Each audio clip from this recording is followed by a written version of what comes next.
Hello everyone, my name is Ketan Saravgi and I welcome you all over the online platform of Civil Panta. Today we are going to discuss unit number 9 of your preliminaries examination MCQs. तो चलिए शुरुआत करते हैं आज के हमारे पहले question से. Who is the father of computer security? किसको हम फादर ऑफ कंप्यूटर सिक्योरिटी बोलते हैं? तो बड़े ध्यान से हमें इस क्वेश्चन को पढ़ना है कि कंप्यूटर सिक्योरिटी का फादर के बारे में पूछ रहा है. तो are options are August Kirchhoff, Bob Thomas, Robert और चार्ल्स. इनमें से कौन ऐसा व्यक्ति है जिसे फादर ऑफ साइबर सिक्योरिटी या कंप्यूटर सिक्योरिटी के नाम से जाना जाता है? तो इसका सही आंसर होगा, correct answer is August Kirchhoff. चलिए थोड़ी सा इसके एक्सप्लेनेशन के बारे में समझ लेते हैं कि कब इन्होंने इस टर्म को पॉइंट किया या कॉइन किया. देखिए ध्यान से समझें. August Kirchhoff, a linguistic German professor, wrote an essay in Journal of Military Science in February 1883. 1883 के एक जर्नल में इन्होंने जो है इसके बारे में लिखा था और पहली बार इन्होंने कंप्यूटर सिक्योरिटी के नाम का एक शब्द इस्तेमाल किया. और इसी तरह से वो फादर एक्चुअली उन्होंने जब ये डिस्कशन किया, जब इसके बारे में कुछ लिखा, तो एट दैट टाइम वो अनविलिंगली उन्होंने एक फिनोमेना, एक टेक्निक के बारे में वहां पर डिस्क्राइब किया जिसको हम आज की डेट में एनक्रिप्शन डिक्रिप्शन मैकेनिज्म के नाम से जानते हैं. और इस तरह से उनका नाम जो है as a father of computer security के तौर पर जाना जाने लगा. ठीक, तो सही आंसर है हमारा ऑगस्ट किरचॉफ. चलिए नेक्स्ट क्वेश्चन की तरफ चलते हैं. और सेकंड क्वेश्चन क्या बोल रहा है देखते हैं. Which of the following is an objective of network security? Network security के ऑब्जेक्टिव में, उसके एम में, उसके गोल में क्या क्या चीजें होती हैं? क्या इसमें कॉन्फिडेंशियलिटी के लिए नेटवर्क सिक्योरिटी को हमें ध्यान में रखना होता है, इंटीग्रिटी के लिए ध्यान में रखना होता है, या अवेलेबिलिटी के लिए ध्यान में रखना हो, या इनमें से सभी, ऑल ऑफ दी अबव? तो our right answer is all of the above. तो किस तरह से ये हम बात करते हैं, इसके बारे में जानकारी प्राप्त करते हैं, देखते हैं. थोड़ी सा मैं आपको इसके बारे में बता देता हूं. एक्चुअली जब भी हम साइबर सिक्योरिटी या कंप्यूटर सिक्योरिटी के बारे में पढ़ते हैं तो उसके कई सारे प्रकार हैं. जैसे यदि मैं आपसे बात करूं साइबर सिक्योरिटी की, तो वो एक इंडिविजुअल लेवल पर भी होता है ना, इंडिविजुअल लेवल पर भी होता है. यदि अपन देखें तो उसको नेटवर्क के लेवल पर भी देखा जाता है ना, नेटवर्क सिक्योरिटी जिसको अपन बोलते हैं. तो अभी हमने जो क्वेश्चन जो हमारा पूछ रहा है वो पूछ रहा है नेटवर्क सिक्योरिटी के रिगार्डिंग. नेटवर्क सिक्योरिटी किस किस एम को लेकर के चलती है? आइदर कॉन्फिडेंशियलिटी, इंटीग्रिटी, अवेलेबिलिटी और ऑल ऑफ द अबव. तो our answer is all of the above. मतलब इन तीनों चीजों के बारे में ही वो बात करती है. तो चलिए ध्यान से समझते हैं कि आखिर कॉन्फिडेंशियलिटी क्या होता है, इंटीग्रिटी क्या होता है और अवेलेबिलिटी क्या चीजें होती हैं. चलिए देखिए, हमारे इस एक्सप्लेनेशन से आपके जो शॉर्ट आंसर टाइप क्वेश्चंस है वो भी आसानी से सॉल्व होते हैं यदि आप मेंस के एस्पेक्ट से हमारे वीडियोस देख रहे हैं तो. ठीक, तो चलिए हम फटाफट देखते हैं आखिर कॉन्फिडेंशियलिटी क्या होता है. तो देखिए ये एक ऐसा फंक्शन होता है हमारे नेटवर्क सिक्योरिटी का, एक ऐसा फंक्शन जो कि सेंसिटिव इंफॉर्मेशन रिगार्डिंग कंपनी की जो सेंसिटिव इंफॉर्मेशन होती है उसको बचाए रखने के लिए, उसको बनाए रखने के लिए, उसके अनवांटेड एक्सेस को प्रोहिबिट करने के लिए, रोकने के लिए, जो उसको काउंटर स्ट्राइक करती है ताकि कोई अनऑथराइज्ड पर्सन उसको एक्सेस ना कर पाए कोई सेंसिटिव इंफॉर्मेशन को. तो ऐसे समय पर उसको, इस फंक्शनलिटी को कहा जाता है कॉन्फिडेंशियलिटी. तो ध्यान रखिएगा ये कई बार एग्जाम्स में पूछा भी जा सकता है. इंटीग्रिटी के बारे में बात करते हैं कि आखिर साइबर सिक्योरिटी या नेटवर्क सिक्योरिटी का एस्पेक्ट जो इंटीग्रिटी के मामले में है वो क्या है ना, किस गोल से वो देखते हैं. तो this is the goal entail ensuring the preserving the data accuracy, data की एक्यूरेसी और कंसिस्टेंसी को बनाए रखना, है ना, यही क्या कहलाता है, डेटा इंटीग्रिटी के अंतर्गत आता है. और ये डेटा सिक्योरिटी और नेटवर्क सिक्योरिटी दोनों, या कुल मिलाकर के कहें कि साइबर सिक्योरिटी का पार्ट होता है. और ये एक ऑब्जेक्टिव है, एक मेन और मुख्य ऑब्जेक्टिव होता है किसका, नेटवर्क सिक्योरिटी का, to maintain the integrity of the data. की डेटा की क्या रहेगी, उसकी वो एक्यूरेट रहेगा हमेशा, उसमें किसी तरह का कोई छेड़छाड़ नहीं किया जाएगा, उसमें कोई बदलाव नहीं होगा, कोई अल्टरेशन किसी तरह का नहीं होगा, ना तो उसमें से कुछ माइनस होगा, ना एड ऑन किया जाएगा, ना ही उसको चेंज किया जाएगा, कोई अल्टरेशन उसमें नहीं होगा. और उसकी कंसिस्टेंसी भी बनी रहेगी, रेगुलर मेंटेन रहेगी. लास्ट थिंग पर अपन बात करते हैं, दैट इज अवेलेबिलिटी. कि आखिर अवेलेबिलिटी क्या होता है? इसका मतलब यही एक ऐसी सर्विसेज है जो भी आपको रिसोर्सेज या नेटवर्क के द्वारा प्राप्त दी जाने वाली जो सर्विसेज है वो रेगुलर आपको प्रोवाइड की जाएंगी. आप जब चाहे जहां से अपना डेटा को यदि आपने हमारे पास सुरक्षित रख रखा है तो वो डेटा आपको जब आप चाहेंगे तब आप उसको एक्सेस कर पाएंगे। तो हम आपको उस आपके डेटा की अवेलेबिलिटी हमेशा देंगे। तो ये तीन मुख्य इंपॉर्टेंट ऑब्जेक्टिव हैं किसके, साइबर सिक्योरिटी या यूं कहें कि नेटवर्क सिक्योरिटी के होते हैं। तो ये बहुत इंपॉर्टेंट है for your preliminary examinations as well as your mains point of view से भी। तो आप चाहें तो इसका स्क्रीनशॉट ले सकते हैं। ठीक है, चलिए तो आगे की तरफ बढ़ते हैं हमारे नेक्स्ट क्वेश्चन की तरफ कि नेक्स्ट क्वेश्चन क्या बोल रहा है। Which of the following is a computer component of cyber security. Cyber security का इनमें से कौन सा एक कंपोनेंट है, internet of thing, artificial intelligence, database या फिर अटैक्स, इनमें से कौन सा एक कंपोनेंट है। तो देखो ध्यान से समझना, इसमें से इंटरनेट ऑफ थिंग एक कंपोनेंट है जो कि रिलेटेड है किससे, साइबर सिक्योरिटी से है। ठीक आगे की जब मैं आपसे बात करता हूं कि साइबर सिक्योरिटी से इंटरनेट ऑफ थिंग, आखिर समझते हैं पहले कि आखिर इंटरनेट ऑफ थिंग क्या होता है। तो देखिए ये भी एक ऐसा क्वेश्चन है जो कि कई बार शॉर्ट आंसर टाइप क्वेश्चन में पूछा जा सकता है। तो ये भी आपके लिए इंपॉर्टेंट होगा फॉर मेंस एस्पेक्ट से भी। तो चलिए इसको देख लेते हैं। Internet of thing is a network of physical, internet of thing is a network of physical objects, जो फिजिकल ऑब्जेक्ट्स होते हैं embedded with the sensor, software and other technologies. जैसे हमारे इलेक्ट्रॉनिक गैजेट्स होता है, जैसे हमारा डिजिटल कैमरा, जैसे कि हमारा प्रिंटर, जैसे कि हमारे कंप्यूटर, जैसे कि हमारे मोबाइल फोन्स, ये सारे गैजेट्स जब आपस में एक नेटवर्क में एक दूसरे के साथ कम्युनिकेशन एस्टेब्लिश करते हैं और डेटा या इंफॉर्मेशन की शेयरिंग कर रहे होते हैं, तो इन्हीं सारी चीजों को कंसोलिडेटेड फॉर्म में यदि अपन देखें तो उसी को कहा जाता है इंटरनेट ऑफ थिंग, IoT के नाम से भी हम जाते हैं। ये एब्रीविएशन कई बार पूछा जाता है कि इस एब्रीविएशन का तात्पर्य क्या है, तो इंटरनेट ऑफ थिंग। तो ध्यान रखेंगे ये भी एक क्वेश्चन बन जाता है आपका कि IoT का फुल फॉर्म क्या है, तो that is internet of thing. और ये इंटरनेट ऑफ थिंग क्या है, एक ऐसा नेटवर्क जिसमें कई सारे फिजिकल ऑब्जेक्ट्स या फिजिकल गैजेट्स एक दूसरे के साथ कम्युनिकेशन एस्टेब्लिश करते हैं, डेटा और इंफॉर्मेशन की शेयरिंग कर रहे होते हैं। तो चलिए इस तरीके से ये साइबर सिक्योरिटी का एक अहम कंपोनेंट, अहम हिस्सा हो जाता है। आगे बढ़ते हैं। Cyber space was coined bye, देखिए ये एक टर्म की बात कर रहा है कि आखिर साइबर स्पेस नाम का जो ये वर्ड है, ये टर्मिनोलॉजी है, ये किसके द्वारा कॉइन की गई, रिचर्ड स्टैलमैन के द्वारा, विलियम गिब्सन के द्वारा, या फिर एंड्रयू टेनमन के द्वारा, या स्कॉट फेल्समैन के द्वारा। ठीक, तो इसके बारे में जानते हैं, देखते हैं इसका सही आंसर क्या होगा। यदि मैं आपसे इसके करेक्ट आंसर की बात करूं तो इसका करेक्ट आंसर होगा ऑप्शन नंबर बी, जो कि है विलियम। तो ध्यान से देखें, इन 1982, जब मैं आपसे 1982 की बात करता हूं तो 1982 में विलियम गिब्सन ने एक्चुअली ये टर्म कॉइन किया था। एक्चुअली ये एक ऑर्थर थे, अमेरिकन कैनेडियन ऑर्थर थे, और इन्होंने अपनी एक बुक में इसके बारे में लिखा था। और ये जो बुक या ये जो मैगजीन थी, इसका नाम था ओमनी मैगजीन। ठीक, ये एक ओमनी मैगजीन थी जिसमें इन्होंने पहली बार इस टर्म साइबर स्पेस को कॉइन किया था। और फिर उसके बाद ये काफी एक पायनियर या यूं कहें कि एक दार्शनिक के तौर पर भी माने जाते हैं, और इनका काफी ज्यादा नाम है साइंस फिक्शन नॉवेल्स लिखने के लिए। ठीक, तो इस तरह का एक नॉवेल इन्होंने लिखा जिसका नाम था ओमनी मैगजीन। ठीक, और इस नॉवेल में इन्होंने पहली बार साइबर स्पेस नाम या शब्द का इस्तेमाल किया था। ठीक, ये कब पब्लिश हुई, 1982 में पब्लिश हुई। तो देखें आपको यहाँ से एक्सप्लेनेशन से कई सारे और दूसरे भी जो ये हैं क्वेश्चंस फॉर प्रीलिम्स, वो आपके सॉल्व होते हैं। चलिए आगे की तरफ बढ़ते हैं हमारे नेक्स्ट क्वेश्चन में। हमारा नेक्स्ट क्वेश्चन बोल रहा है which of the following is the least strong security encryption standard.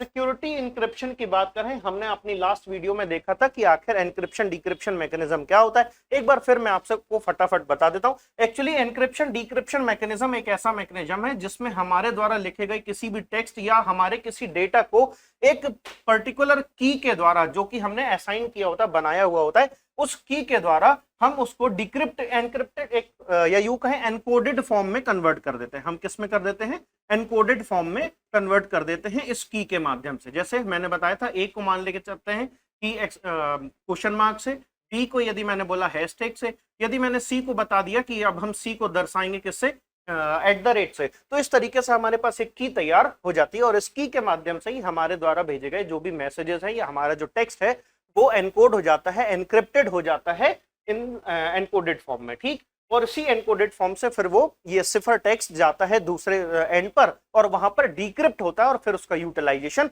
होता है। इसी को हम बोलते हैं एनक्रिप्शन डिक्रिप्शन। तो एनक्रिप्शन स्टैंडर्ड के लिए जो लीस्ट स्ट्रॉन्ग, लीस्ट की बात कर रहा है, ध्यान रखिएगा, मोस्ट स्ट्रॉन्ग की नहीं बात कर रहा है, लीस्ट स्ट्रॉन्ग की बात कर रहा है, तो इसका करेक्ट आंसर क्या होगा तो देखते हैं ध्यान से। ये सारे वाईफाई प्रोटेक्शन के लिए या इंटरनेट एक्सेस करने के दौरान जो हम सिक्योरिटी मेजर्स अप्लाई करते हैं टू सिक्योर दैट नेटवर्क, ये वो सारे हमारे सामने ऑप्शंस हैं, WPA3, WPA2, WPA और WEP। ये इनमें से कौन सा ऑप्शन लीस्ट सिक्योर होगा, तो इसका करेक्ट आंसर WEP होगा हमारा correct option.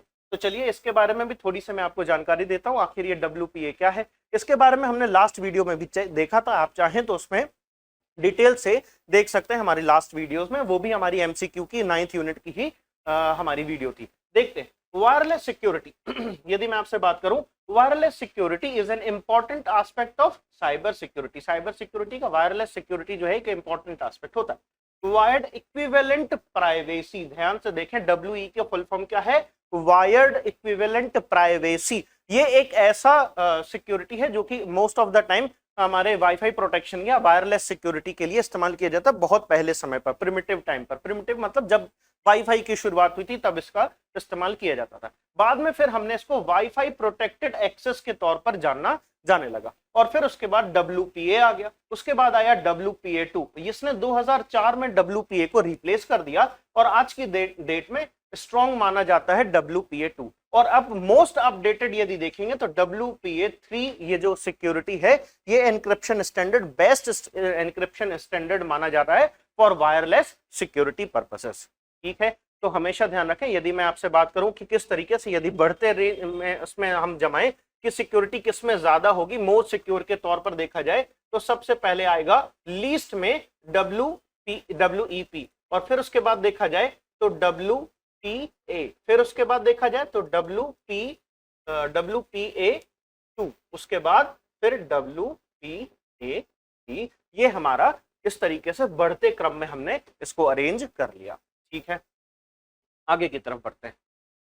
Next question, dash provides N isolated tunnel across a public network for sending and receiving data privately as if the computing device were directly connected to the private network। यदि मान के चलिए कोई एक computer या कोई भी computing device directly किसी एक प्राइवेट नेटवर्क के साथ एक्सेस कर रहा है, और वो क्या दे रही है, वो एक प्रिविलेज दे रही है, वो एक एक्स्ट्रा एडवांटेज दे रही है ऑफ आइसोलेटेड टनल। यदि आइसोलेटेड टनल बना लेती है, मान के चलते हैं हम कि एक यूजर हमारा ये है और दूसरा यूजर ये है, या यूं कहें कि ये एक नेटवर्क है, और जब ये यूजर इस नेटवर्क के साथ सीधे तौर पर कनेक्ट होना चाहता है तो उसके लिए एक टनल बना दिया गया। मतलब पूरे इंटरनेट में भी एक क्या हो गया, एक बीच में प्राइवेट नेटवर्क डिजाइन हो गया, ताकि ये एक दूसरे के साथ कोई भी कॉन्फिडेंशियल इंफॉर्मेशन भी शेयर कर सके विथ हाई सिक्योरिटी। तो ऐसे समय पर ऐसा कौन सा नेटवर्क है, इनमें से दिए गए ऑप्शंस में से ऐसा कौन सा नेटवर्क है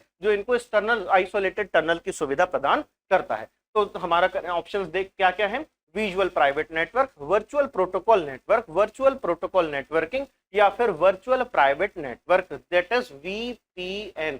तो बिल्कुल यही हमारा करेक्ट आंसर है, वर्चुअल प्राइवेट नेटवर्क। तो यहां से देखिए एक क्वेश्चन आपका और सॉल्व होता है, दैट इज VPN का फुल फॉर्म क्या है, तो VPN का फुल फॉर्म है वर्चुअल प्राइवेट नेटवर्क। कई बार ऐसा क्वेश्चन भी आ गया है कि what do you understand by, और VPN stands for virtual private network. तो चलिए आगे की तरफ बढ़ते हैं, हमारे नेक्स्ट क्वेश्चन। ये हमारा एक्सप्लेनेशन है, यदि आप चाहें तो हमारे फॉर योर मेंस एस्पेक्ट से यदि आप चाहें तो इसका एक स्क्रीनशॉट ले सकते हैं ताकि शॉर्ट आंसर टाइप आपके कवर हो जाएंगे। आगे देखते हैं, there are dash types of VPN। यदि अपन वर्चुअल प्राइवेट नेटवर्क की बात करें तो ये कितने प्रकार के होते हैं, तो हमारे ऑप्शंस हैं 3, 2, 5 और 4। क्या ये 3 प्रकार के होते हैं, क्या ये 2 प्रकार के होते हैं, या फिर VPN हमारे 5 प्रकार के होता है, या 4 प्रकार के होते हैं। तो इसका करेक्ट आंसर जो होगा that will be our answer number B, that is 2 प्रकार के होते हैं। They are mainly 2 types of VPN। तो चलिए इनके बारे में थोड़ी सा जानकारी प्राप्त करते हैं कि आखिर कौन कौन से 2 तरह के VPN होते हैं। यदि मैं आपसे बोलूं तो एक है रिमोट एक्सेस VPN, एक क्या है हमारा ऑप्शन, रिमोट एक्सेस VPN कहलाता है, ठीक। और दूसरा हमारा, यदि मैं आपसे बात करूं तो एक कहलाता है साइट टू साइट VPN। तो ये भी है, ये हमारे क्या है, ये 2 तरह के VPNs कहलाते हैं, रिमोट एक्सेस VPN और दूसरा साइट टू साइट VPN। यदि मैं आपसे रिमोट एक्सेस VPN की बात करूं, वर्चुअल प्राइवेट नेटवर्क की बात करूं, तो ये मोस्ट ऑफ द टाइम ये होम यूजर्स या बिजनेस के लिए, स्मॉल बिजनेसेस के लिए यूटिलाइज किया जाता है, कि छोटे मोटे बिजनेस के लिए, या यूं कहें कि प्राइवेट तौर पर, इंडिविजुअल लेवल पर यदि दो यूजर एक दूसरे के साथ संबंध स्थापित करना चाहते हैं विद एन आइसोलेटेड टनल, तो ऐसे समय पर क्या किया जाता है, रिमोट एक्सेस वीपीएन का इस्तेमाल किया जाता है। और यदि मैं आपसे बात करूं, कोई एक बड़ी कंपनी या बड़ी फर्म एक दूसरे के साथ बड़ा सा data, confidential data, information share कर रही होती है, तो ऐसे समय पर वो जो वीपीएन का इस्तेमाल कर रहे होते हैं उसे हम साइट टू साइट वीपीएन की बात करते हैं। साइट टू साइट वीपीएन जो होता है वो काफी बड़े ज्योग्राफिकल एरिया पे भी कवरेज देता है, परंतु ये उतना ज्यादा बड़े एरिया पर कवरेज कई बार नहीं देता, या यूं कहें कि इसकी जो डेटा ट्रांसफर कैपेसिटी होती है ये इसके मुकाबले कम होती है। ठीक है, तो आगे की तरफ बढ़ते हैं हम हमारे नेक्स्ट क्वेश्चन। हमारा नेक्स्ट क्वेश्चन कह रहा है dash mask your IP address, ऐसा कौन सा इनमें से ऑप्शंस में से है जो कि आपकी आईपी एड्रेस के ऊपर एक कवर या यूं कहें एक मास्क लगा देता है। आईपी एड्रेस के ऊपर मास्क लगा देने वाला इनमें से कौन सा होता है? क्या फायरवॉल आपके आईपी एड्रेस के ऊपर एक कवरिंग लगा देता है? क्या मास्क लगा देता है? नहीं, ऐसा बिल्कुल नहीं है। क्या एंटीवायरस ऐसा करता? नहीं, बिल्कुल ऐसा एंटीवायरस भी नहीं करता। क्या इनको इनकॉग्निटो मोड करता है? नहीं, बिल्कुल नहीं करता। वीपीएन जरूर ये इस चीज को करता है, इस चीज का प्रिविलेज देता है कि एक यूजर के जो उसका पब्लिक तौर पर दिखने वाला आईपी एड्रेस है उसके ऊपर एक कवर लगा देता है, उसके ऊपर एक पैकिंग कर देता है, उसको एक मास्क दे देता है और एक वर्चुअल आईपी एड्रेस आपको प्रोवाइड कर देता है कुछ देर के लिए, है ना। एक टेम्परेरी आईपी एड्रेस आपको प्रोवाइड करता है और उस टेम्परेरी आईपी एड्रेस के जरिए एक टनल क्रिएट किया जाता है जो कि आपको डायरेक्ट कनेक्ट कर देता है किसी प्राइवेट नेटवर्क या इंडिविजुअल के साथ। और इस तरीके से एक टनल के जरिए, आइसोलेटेड टनल के जरिए वीपीएन जो होता है वो आपको ये प्रिविलेज देता है कि आप अपनी कॉन्फिडेंशियल इंफॉर्मेशन एक दूसरे के साथ शेयर कर सकते हैं। ठीक है, चलिए आगे की तरफ बढ़ते हैं। ये हमारा एक्सप्लेनेशन है, आप चाहें तो स्क्रीनशॉट ले सकते हैं। आगे नेक्स्ट क्वेश्चन कह रहा है dash is a special form of attack using which hacker exploit human psychology. Human psychology को एक्सप्लॉइट करते हुए किस तरीके से अटैकर्स या यूं कहें हैकर्स हैकिंग करते हैं। तो ध्यान से सुने, हमारे ऑप्शंस क्या क्या हैं? Cross site scripting, insecure network, social engineering या रिवर्स इंजीनियरिंग। तो यहां पर जो हमारा करेक्ट आंसर होगा that will be social engineering, वो हमारा social engineering will be our correct option. ठीक, तो ऐसा कैसे, ध्यान से समझें। सोशल इंजीनियरिंग में क्या क्या ऐसी टेक्निक्स होती हैं जिनके माध्यम से वो हैकर आपके बारे में इंफॉर्मेशन निकालता है? ऐसे में बहुत सारी चीजें होती हैं, जैसे डम्पस्टर डाइविंग होती है, शोल्डर सर्फिंग होती है, ऐसे इसके भी सब टाइप्स हैं, या यूं कहें कि इसके अंदर डिफरेंट टेक्निक्स का इस्तेमाल किया जाता है। उसके बारे में हम अपनी दूसरी वीडियोस में जानेंगे। पर यदि मैं आपसे सोशल इंजीनियरिंग की बात करूं तो ऐसा कैसे होता है, एक बहुत अच्छे एग्जांपल के साथ मैं आपको समझाता हूं। मान के चलते हैं किसी हैकर ने देखा कि आपकी कुछ कॉन्फिडेंशियल इंफॉर्मेशन है जो आपसे ही मिल सकती है और कहीं दूसरी जगह से उसको प्राप्त नहीं हो सकती। तो ऐसे समय पर वो क्या होगा, ऐसे समय पर वो हैकर जो है वो आपके सोशल मीडिया अकाउंट को खोलता है, खंगालता है, क्योंकि क्या होता है आपके सोशल मीडिया अकाउंट से आपकी बहुत सारी ऐसी इंफॉर्मेशन है जो उसको इजीली गेन हो सकती है। कई बार बच्चे जो होते हैं या अननोइंगली हम क्या करते हैं, अपनी कई सारी ऐसी प्राइवेट पर्सनल इंफॉर्मेशन या यूं कहें कि कई बार कॉन्फिडेंशियल होने वाली इंफॉर्मेशन भी हमारे सोशल मीडिया प्लेटफॉर्म पर हम प्रोवाइड कर देते हैं। तो उन सोशल मीडिया से मान के चलो किसी एक हैकर को पता चलता है कि ये जो व्यक्ति है, ये जो पर्टिकुलर यूजर है, वो जैसे खास तौर पर अपन यदि मेल्स की देखें इसमें, तो यदि उसमें प्रिविलेज दिया हुआ है या ऐसा टिक मार्क दैट ऑप्शन जैसे रहता है हमारे उसमें कि इंटरेस्टेड इन, तो यदि मान के चलो उसने टिक मार्क कर रखा है या ऑप्शन चूज कर रखा है ओनली इंटरेस्टेड इन गर्ल्स, तो अब उसको पता है कि क्या मुझे करना है। अब वो क्या करेगा, एक दूसरा फीमेल अकाउंट, फीमेल के तौर पर दिखाई देने वाला एक अकाउंट बनाएगा, फीमेल हूं और मुझसे तुम बात करो लाइक एंजल प्रिया, है ना, ऐसा कोई एक अकाउंट बनाएगा और वो उसके जरिए आपके साथ कन्वर्सेशन करेगा और कन्वर्सेशन करते ही आपसे आपकी इंफॉर्मेशन गैदर करने की कोशिश करेगा और आप इजीली अपनी इंफॉर्मेशन उसको दे पाएंगे। तो ये साइकोलॉजिकल तरीके से वो क्या कर रहे हैं, आपको ट्रिक कर रहे हैं और आपसे आपकी ही इंफॉर्मेशन गैदर की जाती है। तो इसको हम बोलते हैं सोशल इंजीनियरिंग। इस तरह की जो हैकिंग ट्रिक है या टेक्निक है इसको हम सोशल इंजीनियरिंग के नाम से जानते हैं। देख लेते हैं, ये हमारा डेफिनेशन है, एक शॉर्ट आंसर टाइप क्वेश्चन के लिए ये बहुत उपयोगी हो सकता है, इसको चाहें तो आप स्क्रीनशॉट ले सकते हैं। नेक्स्ट क्वेश्चन की तरफ बढ़ते हैं। नेक्स्ट क्वेश्चन बोलता है dash is the practice and precaution taken to protect valuable information from unauthorized access, recording, disclosure और destruction। तो इनमें से कौन सा ऑप्शन होगा? Network security, database security, information security या फिजिकल सिक्योरिटी। अब आपको फिजिकल सिक्योरिटी तो नहीं, बट हाँ ये जरूर है कि आपको बाकी के तीन ऑप्शन कंफ्यूज कर रहे हो। नेटवर्क सिक्योरिटी होगा, डेटाबेस सिक्योरिटी होगा या इंफॉर्मेशन सिक्योरिटी। तो अब वापस से हमें क्वेश्चन पढ़ना होगा। तो क्या क्या दे रहा है? अनऑथराइज एक्सेस को भी कंट्रोल करना है, तो सीधी बात है नेटवर्क सिक्योरिटी का ज्यादा बड़ा हिस्सा है। रिकॉर्डिंग्स, आपके जो भी डेटा है उसको रिकॉर्ड भी नहीं कर सकता, ना ही वो डिस्क्लोजर या फिर डिस्ट्रक्शन कर सकता है, तो डेटाबेस से भी संबंधित है। तो क्या ये दोनों ऑप्शन है? तो देखें, यदि हम नेट इंफॉर्मेशन सिक्योरिटी की बात करेंगे, यदि हम इंफॉर्मेशन सिक्योरिटी की बात करते हैं तो ये भी हमारा फुलफिल हो रहा है और ये भी हमारा फुलफिल हो रहा है। तो दोनों ही नेटवर्क सिक्योरिटी और डेटाबेस सिक्योरिटी दोनों ही हमारा क्या हो रहा है? सिक्योर हो रहा है। तो हमारा यहाँ पर यदि देखा जाए तो हमारा करेक्ट ऑप्शन जो मोस्ट अप्रोप्रिएबल ऑप्शन होगा वो कौन सा होगा? Most appropriate option will be information security. So our answer will be C, that is information security. Done. आगे देखते हैं। देखिए ये हमारा एक्सप्लेनेशन है, आगे बढ़ रहे हैं। Lack of access control policy is, क्या कहलाता है? लैक ऑफ एक्सेस कंट्रोल मतलब यदि मान के चलिए हम एक्सेस कंट्रोल करने के लिए कोई पॉलिसीज के इस्तेमाल करते हैं, यदि और वो पॉलिसीज वहां पर लैक कर रही होती, यदि किसी भी, चाहे वो इंडिविजुअल लेवल पर हो या फिर वो कंपनी लेवल पर हो या फिर नेटवर्क में हो, तो नेटवर्क में हो या इंडिविजुअल लेवल पर यदि वो लैक कर रही है, ध्यान रखें यहाँ पर जो टर्म है वो नेगेटिव टर्म है, that is lack of access control policy. तो वो क्या कहलाएगा? क्या हम उसे बग बोलेंगे? नहीं। क्या हम उसे थ्रेट बोलेंगे? नहीं, बिल्कुल नहीं। क्या ये वल्नरेबिलिटी है? तो हो सकता है, बट अटैक तो बिल्कुल नहीं होगा। तो 100% हमारा ऑप्शन क्या होगा करेक्ट?